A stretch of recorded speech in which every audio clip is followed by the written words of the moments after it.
I see the bird. See if we can capture the bird. There's the bird. Beautiful, beautiful, beautiful bird.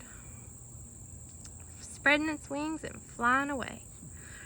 Anyway, y'all, this is one of my favorite little spots. It's called Mount Roosevelt. I won't lie, I couldn't remember the name. Poor Roosevelt. I hope he doesn't turn in his grave because I forgot the name of this place. I don't really remember what I'd call this place, but I just want to show y'all.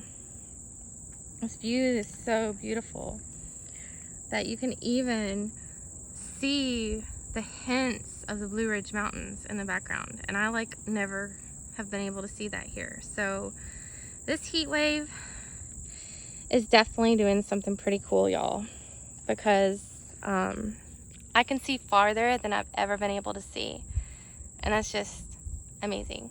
Thank God. And I think I hear a goat or a chicken or something. I keep hearing something and it's not human, so yes. Anyways, it's a hot day, y'all, but I love it.